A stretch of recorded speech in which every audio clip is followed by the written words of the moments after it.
땅에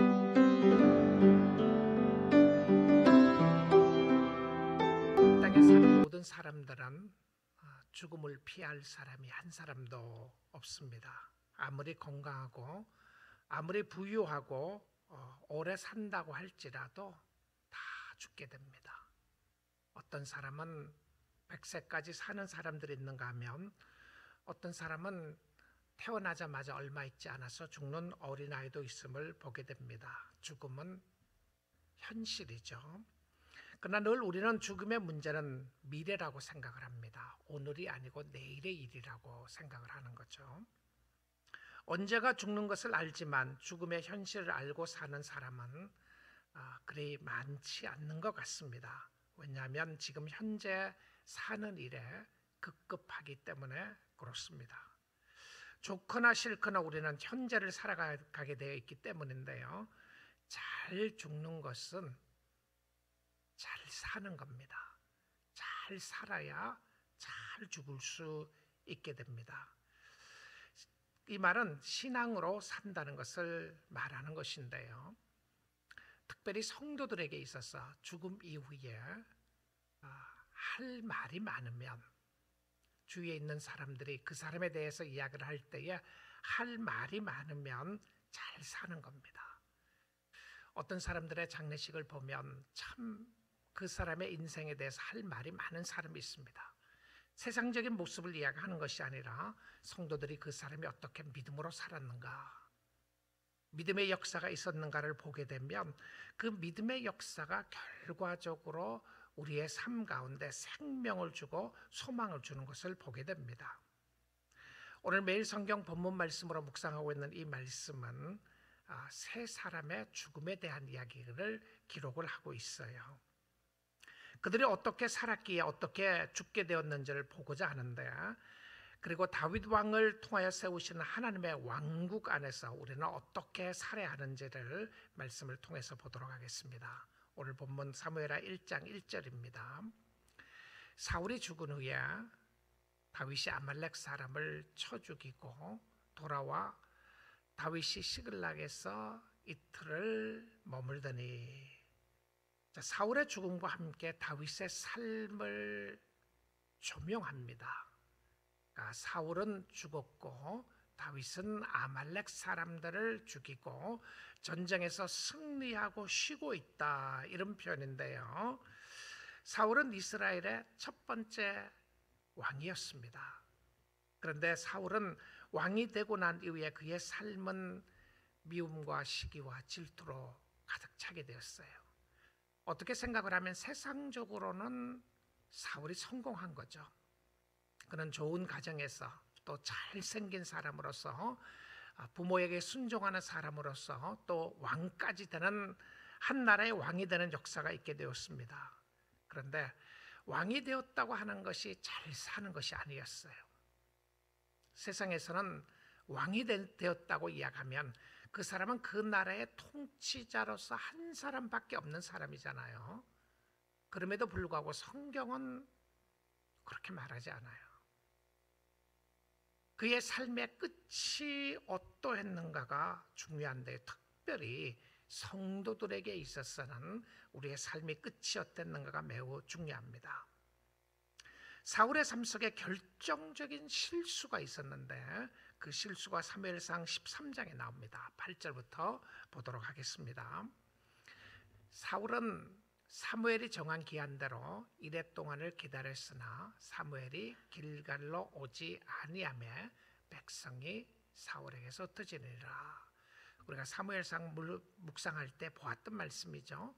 그러니까 사울이 이르되 번제와 화목제물을 이리로 가져오라 하여 번제를 드렸더니 번제 드리기를 마치자 사무엘이 온지라.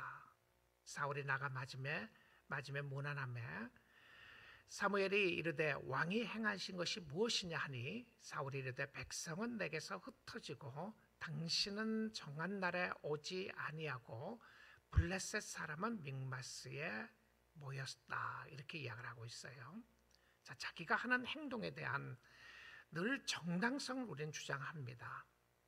여러분, 우리가 죄를 짓고 난 이후에도 하나님 앞에 또 사람들 앞에 내가 왜 그 죄를 지을 수밖에 없었는가에 대한 정당성을 이야기하는 것처럼, 우리가 어떤 정당하고 옳은 이유를 댄다고 할지라도 죄를 지음에 있어서는 아무것도 정당할 수 없습니다. 내가 하나님 앞에 잘못한 것에 있어서는 그 상황과 그 환경과 그 주위가 어떠했든 간에, 하나님, 그때 내가 너무 배가 고팠습니다. 그때 내가 너무 힘들었어요. 주님이 아시지 않습니까? 왜 기다렸는데 오지 않습니까? 지금 사울이 그 이야기를 하는 거죠. 블레셋 사람들은 오는데 여러 가지 상황 속에 하나님의 은혜를 구했음에도 부득이하여, 자, 이 단어가 우리가 죄성에 대해서 이야기를 할 때 함께 나오는 표현 중에 하나라고 생각을 하는데요, 부득이하여라고 하는 표현입니다. 부득이하여, 어쩔 수 없었다는 거죠. 내가 그렇게 살기 위해서는 어쩔 수 없었습니다. 자, 그 다음 말씀 한번 보도록 하죠. 12절입니다. 이에 내가 이르기를 블레셋 사람이 나를 치르기를 내가 여호와께 간구하지 못하였다고 부득이하여 번제를 드렸나이다 하니라. 그 다음 9절입니다. 사무엘이 사울에게 이르되 왕이 망령되 행하였도다.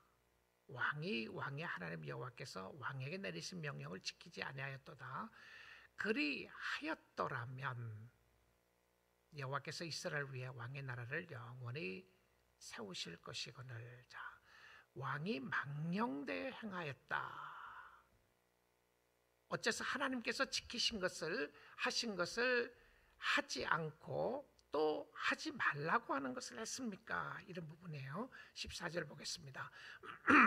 지금은 왕의 나라가 길지 못할 것이라 여호와께서 왕에게 명령하신 바를 왕이 지키지 아니하였으므로 여호와께서 그의 마음에 맞는 사람을 구하여 여호와께서 그를 그의 백성의 지도자로 삼으셨느니라 하고, 자, 이것이 사울의 결정적인 실수였습니다.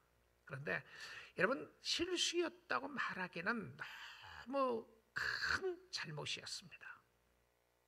어쩔 수 없었습니다, 내가 그렇게 할 수밖에 없었습니다 라고 말할지 모르지만, 그러나 그의 한 번의 결정이 평생을 좌우하게 됩니다.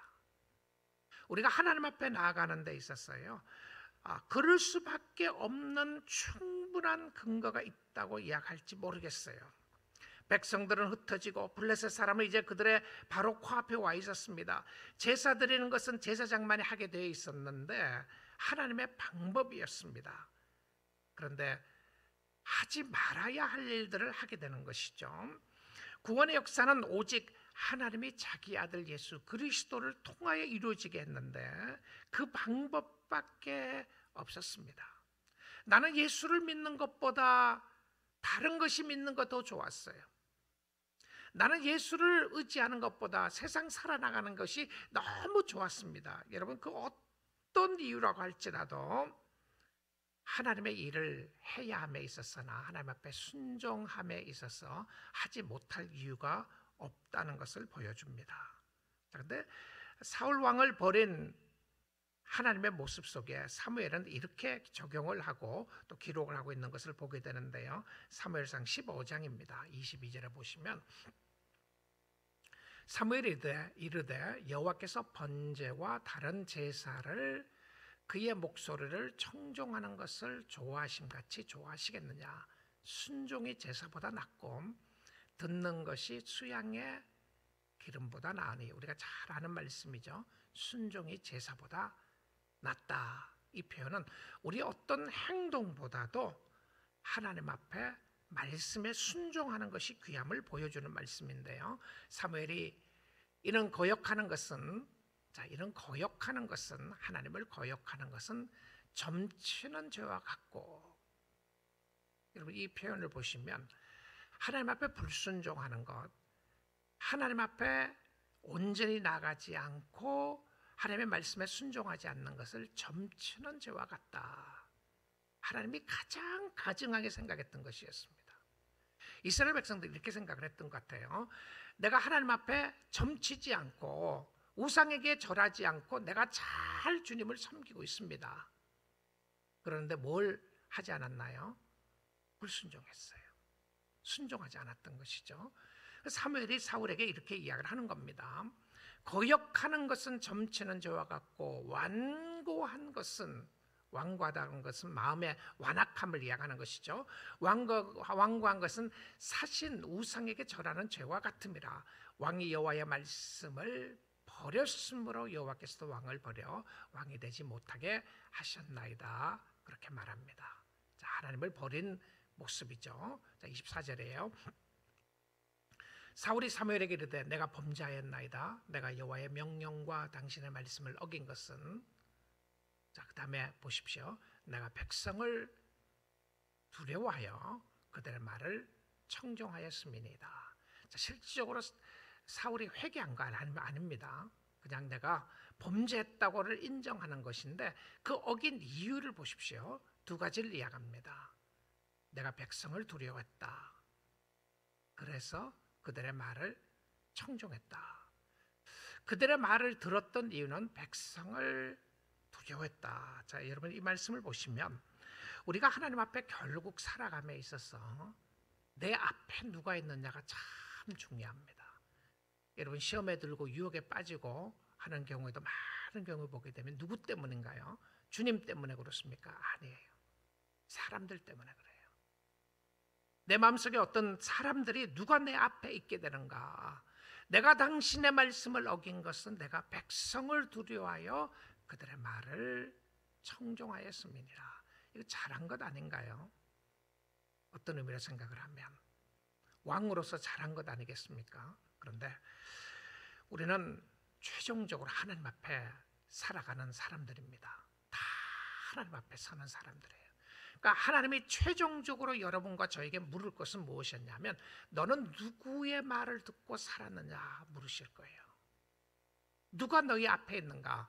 오늘 누가 우리 앞에 있는가를 보게 되는 것인데요. 자, 이 사울의 죽음에 대한 이야기를 결과적으로 그의 죽음은 전쟁터에 가서 죽게 되는 비참한 일을 하게 되는데요. 이 사울의 죽음과 그가 어떻게 살았는지를 보여주면서 그 사울의 죽음 속에서 사무엘은 이름을 기록하지 않는 무명의 사람 한 사람을 등장시키는 것을 보게 됩니다. 사울의 죽음에 대한 이야기를 하는데요. 1장 2절부터 4절입니다. 사흘째 되는 날에 한 사람이 사울의 진영에서 나왔는데 그의 옷은 찢어졌고 머리에는 흙이 있더라. 그가 다윗에게 나와 땅에 엎드려 절하며. 지금 컨텍스트를 이해하시겠죠? 사울이 죽고 난 이후에 다윗에게 보고하러 오는 어떤 사람이 있었습니다.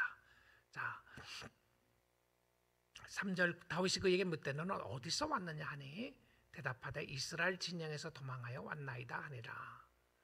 다윗이 그에게 이르되 일이 어떻게 되었느냐 너는 내게 말하라. 그가 대답하되 군사가 전쟁 중에 도망하기도 하였고 무리 가운데 엎드려져 죽은 자도 많았고 사울과 그의 아들 요나단도 죽었나이다 하는지라. 전쟁터에서 사울도 죽고 요나단도 죽게 되는 그 역사적인 이야기를 보고하고 있습니다. 자, 이 이야기를 듣자 다윗이 자기에게 보고하는 그 사람에게 물어봅니다. 도대체 당신이 누구이냐? 자, 5절부터 보도록 할게요. 다윗이 자기에게 알리는 청년에게 묻되 사울과 그의 아들 요나단이 죽은 줄을 네가 어떻게 아느냐? How do you know? 네가 죽은지 어떻게 아느냐? 자, 그러니까 그에게 알리는 청년이 이르되 내가 우연히 길보아 산에 올라가 보니 사울이 자기 창에 기대고 병거와 기병은 그를 급히 따르는데 사울이 뒤로 돌아 나를 보고 부르시기를 내가 대답하되 내가 여기 있나이다 한즉 내게 이르되 너는 누구냐 하기시기로 내가 그에게 대답하되 나는 아말렉 사람이니이다 한즉 이방 사람이죠. 또 내게 이르시되 내 목숨이 아직 내게 완전히 있으므로 내가 고통 중에 있나니 청하건대 너는 내 곁에 서서 나를 죽이라 하시기로 그가 엎드러진 후에는 살 수 없는 줄을 내가 알고 그의 곁에 서서 죽이고 그의 머리에 있는 왕관과 팔에 있는 고리를 벗겨서 내 주께로 가져왔나이다 하니라. 여러분 이게 무슨 말이죠? 자, 만약에 여기까지 이야기를 들으면 어땠을 것 같아요? 아마 이 이야기를 전하는 사람은 다윗이 매우 기뻐할 줄로 생각했습니다. 그렇지 않겠어요? 왜 그러냐면 이 사람이 알았던 것이 무엇이냐면 청년이라고 하니까 젊은 청년이 이 이야기를 전하는 것을 보게 되면 아마 다윗과 사울의 관계를 잘 알고 있었던 것 같아요. 사울이 얼마나 다윗을 괴롭혔는지를 알게 되고, 그리고는 다윗이 사울이 죽었다는 이야기를 듣게 되면 어떻게 됩니까? 이제는 원수가 죽은 거잖아요. 그뿐만이 아니죠. 자기가 왕위에 오를 수 있는 초로의 기회가 이제는 온 겁니다. 그럼 어떻게 해야 될 것 같아요? 일반적으로 하면요. 일반적으로 생각을 하면 아마 이 청년도 그런 생각을 했을 것 같아요. 다윗을 통하여 큰 상을 받을 줄로 생각했을 것 같아요. 야, 너 정말 잘했다. 너 나에게 이런 기별을 전해주니까 내가 너에게 상을 내려야 되겠다고 생각했을 거라고 생각이 듭니다. 여러분, 이 상황 속에서 하나님의 역사만을 우리가 알지 못한다면 이 사람이 영웅으로 대접받아야 할 생각이 들게 됩니다. 그런데 성경은 사울의 죽음을 그렇게 기록하지 않아요.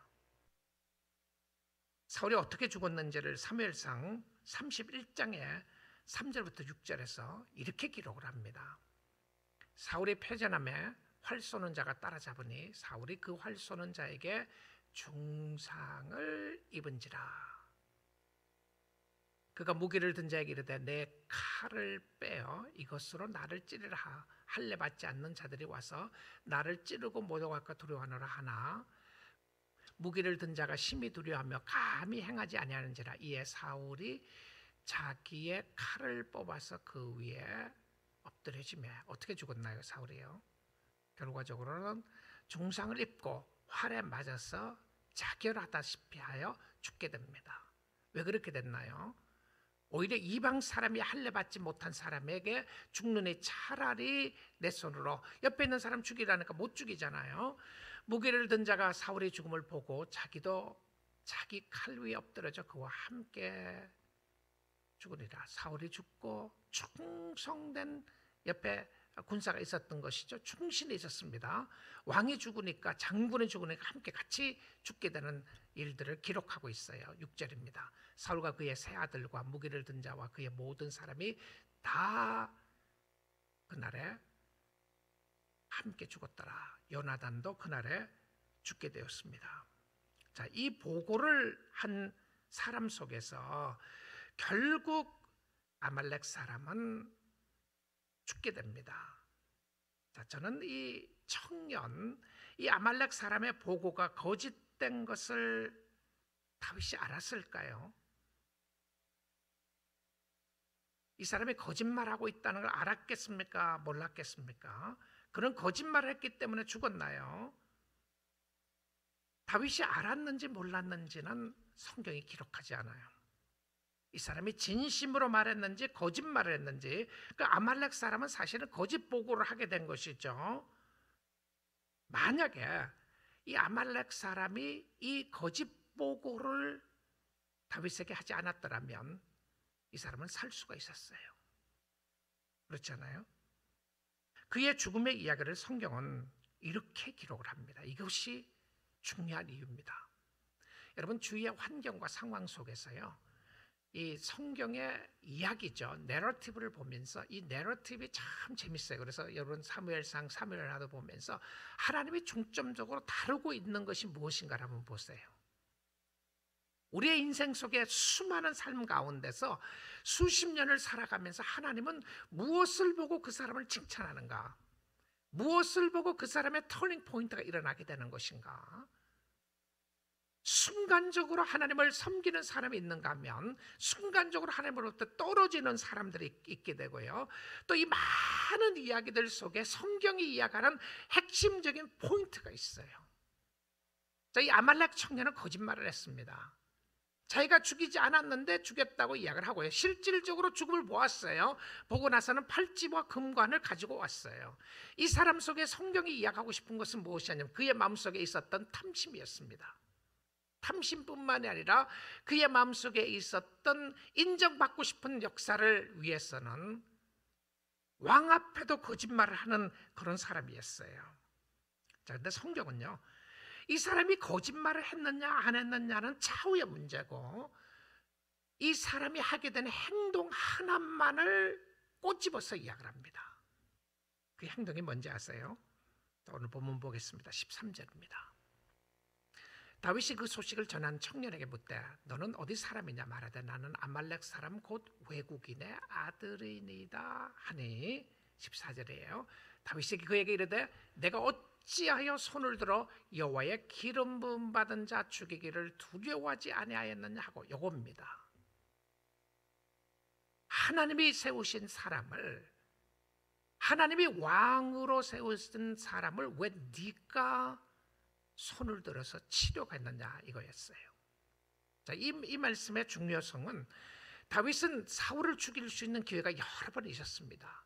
근데 하지 않았어요. 그것이 핵심이 무엇이었느냐 하면 하나님이 기름 부음 받은 자를 내가 내 손으로 칠 수 없었다고 하는 것이 핵심이었어요. 하나님이 세운 사람이었습니다. 하나님이 사울을 왕으로 세웠는데 하나님이 세운 사람을 여러분 어떻게 생각하면 그렇지 않나요? 사울 왕같이 얼마나 악한 왕이었습니까? 저 왕이 없으면 편안할 것 같고요. 저 사람이 죽으면 내가 왕이 될 수 있는 역사가 있을 것 같았었는데 그런데 하나님의 세운 사람을 자기 손으로 처신하려고 하지 않습니다. 자, 그리고 나서는 이 부분에 있어서 다시 한번 사무엘이 강조하는데요. 오늘 말씀에서 1장 15절 16절입니다. 다윗이 청년 중 한 사람을 불러 이르되 가까이 가서 그를 죽이라며 그가 치매 곧 죽으니라. 이 사람은 이 말을 하고 이 청년은 죽었어요. 근데 그 이유를 설명을 두 번이나 반복해서 또 이렇게 이야기를 합니다. 다윗이 그에게 이르기를 내 피가 내 머리로 돌아갈지어다 내 입이 내게 대하여 증언하기를 네가 여호와의 기름 부음 받은 자를 죽였노라 함이니라 하였더라. 요겁니다. 입술로 증언하기를 여호와의 기름 부음 받은 자를 죽였다고 하는 부분인데 결국은 거짓 증인이었어요. 이 사람은 결국은 탐심에 의해서 거짓말을 하게 됨으로 말미암아 죽게 되었는데 성경은 그것을 기본적인 배경 속에 놔두고 부각시키는 것이 있었습니다. 그 부각시키는 것이 무엇이었냐면 하나님이 세운 사람을 왜 너가 치느냐 이겁니다. 여러분 하나님이 하신 일들을 우습게 생각한 거죠. 자신이 바꾸려고 했습니다. 하찮게 생각을 한 거죠. 하나님이 하신 말씀, 하나님의 역사를 소중하게 여기고 살아야 되는데 그렇지 않았던 것을 보게 됩니다. 우리 사랑하는 성도 여러분, 언젠가는 우리의 삶도 끝나게 됩니다. 지금 억울할 때도 있고요. 지금 이해하지 못할 여러 가지 상황과 형편 가운데 있을 때도 있습니다. 그런데 우리에게 정말 중요한 것은 우리의 마음의 중심에 누가 있느냐는 것입니다. 내 중심에 그리스도가 계신가? 오늘 힘듦이 영원히 가지 않아요. 오늘 어려움이 영원히 가지 않습니다. 순간적인 쾌락이 영원할 수가 없어요.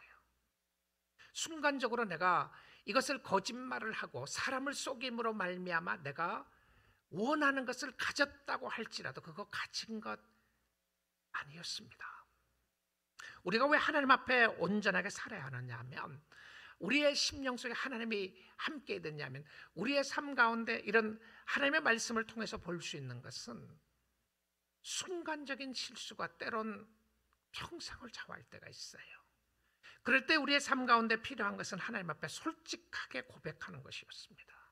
그리고 돌아보는 거예요. 내가 오늘 나의 꾀와 나의 지혜와 내 생각을 이용해서 잘 되는 것이 잘 되는 것인가? 아니면 오늘 내가 하나님의 말씀에 순종하고 가는 것인가가 중요했던 것을 보게 됩니다. 예수님이 없으면 결국 우리의 삶은 자신의 욕심과 자신의 죄와 정욕에 이끌려 살 수밖에 없습니다. 이게 모든 인간의 모습이에요. 그러나 근본적인 것은 이 부분은 성령이 없다는 증거이죠. 예수의 생명이 없다는 증거입니다. 내 마음대로 행한다, 내 생각대로 살아간다. 결국은 그리스도의 생명이 없기 때문에 그래요. 다윗도 범죄했습니다. 그런데 다윗의 위대함이 무엇이었나요? 하나님 앞에 솔직하게 고백하고 믿음으로 인정하는 것이었어요. 우리는 죄를 짓지 않는 것이 최선의 삶으로 살아가는 사람들이 아니에요. 우리는 죄를 짓는다고 할지라도 지을 수밖에 없는 형편 속에서도 하나님 앞에 솔직하게 인정하고 나가는 것이 성도의 삶인 것을 보여주고 있습니다. 하나님을 사모하는가? 내 중심에 주님이 계시는가? 내가 거듭난 백성인가? 나의 삶 속에 믿음의 역사가 있는가는 늘 우리가 돌아보아야 될 부분입니다. 자, 이 말씀을 빌립보서 1장으로 보고 오늘 말씀 맺도록 하겠습니다. 빌립보서 1장인데요. 사도 바울의 고백이었습니다. 나의 간절한 기대와 소망을 따라 아무 일에든지 부끄러워하지 아니하고 지금도 전과 같이 온전히 담대하여 살든지 죽든지 내 몸에서 그리스도가 존귀하게 되려 하나니 나의 간절한 기대와 소망이 있습니다. 그것은 부끄럽지 않고 내가 살아있든지 죽어있든지 그리스도가 내 몸에서 존귀하게 되기를 원한다. 이 존귀하게 된다고 하는 표현이 magnify라고 하는 표현인데요, 이것이 확대되는 부분입니다. 나의 삶 속에 누가 확대되는가, 이렇게 보시면 돼요. 나의 삶 속에 누가 크게 나타나는가, 나의 삶 속에 내가 나타나는가 아니면 그리스도가 나타나는가. 자, 그리스도가 나타난다고 하는 의미는 무엇이었냐면, 이는 내게 사는 것이 그리스도니 내가 죽는 것도 유익함이라. 우리 사랑하는 성도 여러분, 오늘 이 아침 시간에 여기에 분명한 답이 있습니다. 우리는 답을 알고도 하지 못할 때도 있는가 하면, 답을 모르기 때문에 제대로 살지 못할 때도 있는 것이죠. 지금 손해나는 것 같고, 지금 피해보는 것 같고, 지금은 힘들고 어려운 가운데 사는 것 같지만, 우리 사랑하는 성도 여러분, 우리 모두 주 안에서 살아야 합니다. 주님 보시면서 살아야 돼요. 오늘 힘듦이 끝이 아닙니다. 오늘 우리의 삶이 끝이 아니라 우리의 삶 속에 주님이 계시고요. 결국 신앙생활의 모습은 이 하나님 앞에서 서는 훈련을 하는 것 같아요. 나의 삶을 통하여 중심에 내가 드러나는가, 아니면 내가 그리스도를 위하여 살아가는 것인가. 내게 사는 것이 그리스도이기 때문에 죽는 것도 유익하다. 왜 그렇습니까? 우리 하나님 앞에 설 수 있고 우리 하나님 앞에 갈 수 있기 때문에 그렇습니다. 내가 죽고 그리스도가 살아야 잘 사는 겁니다. 내가 살고 그리스도가 나의 삶에서 죽으면 나는 죽는 거예요. 어찌해서든지 그리스도를 이용해서라도 내가 더 드러난다. 잘못 사는 거죠. 제가 처음 이제 시작을 하면서 할 말이 많은 모습을 이야기를 했는데요. 이렇게 목회를 하다 보면 이제 장례식에 참 신앙적으로 할 말이 많은 사람들이 있어요. 야, 저분의 삶에서 주를 위하여 어떻게 살았는가에 대한 할 말이 많은 사람이 있는가 하면, 참 솔직하고 죄송하게도 별로 할 말이 없는 사람들이 있어요. 할 말이 없다고 하는 것은 성경에 대한 이야기는 할 수 있죠. 삶과 죽음이 무엇인지, 영생의 소망에 대해서 이야기를 할 수 있겠는데, 그 사람에 대해서는 별로 할 말이 없는 사람들이 있어요. 아니, 또 어떤 경우에는 저 사람의 삶이 왜 저렇게 살았나 안타까운 사람들도 있습니다. 저는 저의 삶을 돌아보고 했을 때도 교인들이나 주위의 사람들이 저의 삶 속에, 저의 죽음 앞에도 영적인 할 말이 많으면 좋겠어요. 여러분의 삶 속에서도 영적인 할 말이 많으면 좋겠습니다. 저분이 정말 주를 위해 살았다. 그런데요, 남는 것은 결과적으로 어떻게 주를 위해 살았느냐가 남더라고요. 그 사람이 얼마나 많은 것을 가져서 무엇을 하고 자기를 위해서 얼마나 누리고 살았느냐, 이것보다 더 중요한 것은 그 사람이 어떻게 주를 위해서 살고 어떻게 주를 위하여 베풀고 섬겼으며 주를 위해서 헌신하고 살았는지, 어떻게 주님 앞에서 발버둥 치고 주를 섬겼는지, 이 사람이 예배 가운데 어떤 모습이 있었는지, 이 사람이 환난과 어려움 속에서 어떻게 살았는지가 드러날 때에 하나님이 영광 받으시는 모습을 보게 됩니다. 우리 사랑하는 성도 여러분, 오늘 잘 살아야 오늘 잘 죽을 수가 있습니다. 오늘 잘 살아야 내일을 바라볼 수 있게 돼요. 우리에게는 심플합니다. 잘 사는 것이 뭐예요? 그리스도가 존귀하게 되는 겁니다. 예수가 나타나는 거예요. 하나님, 나의 삶을 통하여 그리스도가 존귀하게 되기를 원합니다. 그리스도가 나타나기를 원합니다. 사울의 인생은 비참했어요. 이 청년의 인생도 비참했습니다. 주위에 살았던 사람들의 죽음도 비참했지만 살아있었던 모습 속에 다윗은 하나님의 영광을 위하여, 그는 비록 정말 씻을 수 없는 죄를 지었던 모습이 있었다고 할지라도 하나님 앞에 솔직하게 나가 고백하며 하나님의 임재를 두려워했어요. 그리고 하나님을 섬겼습니다.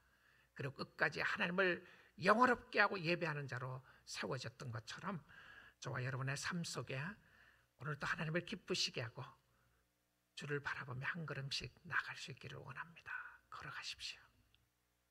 하나님 앞에 바라보시고 주님 위하여 살아가면 주님께서 우리를 위하시고 축복해 주시고 인도하여 주실 줄 믿습니다. 아멘. 기도하겠습니다.